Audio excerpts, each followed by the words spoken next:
where can you find tomato beauty contest, oat milk chugging, live music, and pony rides? Well, you don't have to go very far. The Pittsburgh County Fair is happening here in town tomorrow at Allegheny Commons Park, and Boaz is getting a sneak peek of some of the festivities. Boaz, this sounds like it's a very exciting time.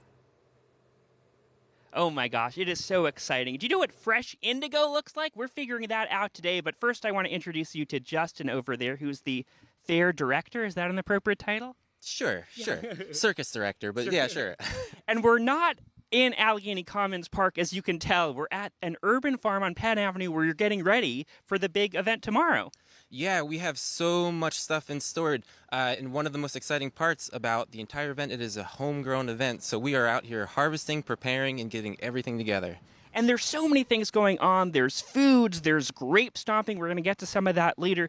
But one thing that was really cool is sort of the fabric stuff. And people don't sort of forget that we're wearing plants right now. And so you're reminding people about that at this event. Yeah, absolutely. So the event itself, the Pittsburgh County Fair, we designed this to highlight urban agriculture. But when we were thinking about agriculture, we wanted to approach it from like a more broad sense. You know, most people will think about food, which is great, and they should, but agriculture kind of touches everything that we have. So basically, our whole lives are surrounded by it, and so we kind of tried to go off into these other angles with like fibers and building material, everything. We cover everything. Well, we've got, let's bring this up over here. This is flax, right? Yeah. So this is flax. So here we have, this is flax from the farm when it's just harvested, and then we put it through a process that makes it kind of like this rotted stalk, and then when you start to break up the stalk, you get those fibers to free themselves, and that is then what we end up getting here. And then we have a lot of hand spinning activities at the fair, and this is what the finished product will look like that you can then weave into a t-shirt or a coat or a glove or whatever you want. So you can come with a stock and leave with a shirt, not quite. Yeah, or at least we'll give you some of the tools to do it. Absolutely, yeah. And one thing, I feel like everyone's heard of indigo dyed fabrics, but I never knew what fresh indigo looks like. It looks like this, and Camille's over here who's going to lead us through an indigo dyeing demo. So tell me what's happening over here, Camille. So we're going to be extracting the dye from this, and if you're familiar with making sauerkraut, you're massaging the cabbage and getting the liquid out of it. It's a little bit similar here. So we use some salt and put it on the indigo leaves to help kind of like get the moisture out. There's some water in here. I'm going to put my glove on for a sec so I can participate in this. We have a bowl for you over there, and we really, really have to squeeze it to get everything out. And we'll have a little silk fabric in here. And so you're actually dyeing it right now. Yes, we are. And so that is a process that takes a little while. And we've got one over here that's a little bit further along. You can see it's happened already. And we have some dye getting into this fabric.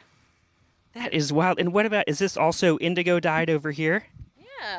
Yeah, this is indigo dyed. I didn't do it, but somebody did, and it looks very beautiful. And you can see the fresh indigo dye is more of a green. I think when people think about indigo, they think about jeans and a dark blue, but this is going to be a fresher kind of green color. How cool. Okay, I'm going to hand you this mic, and I want to tell you what gave you the idea to start this while I put these gloves on so I can massage some indigo. Yeah, so basically the idea was that, my life is centered around farming, and I'm surrounded by farmers and people that work with plants in a lot of different capacities, even making food and so forth.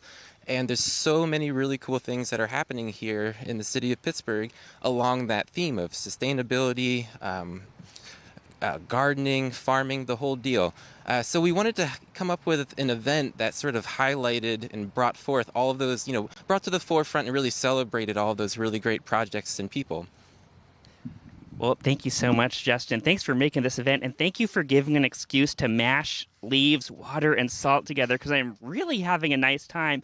I would say back in the studio, I think this event is to die for. What about that? I love that. Yeah. Those greens look really delicious, Boaz. That's right up my alley.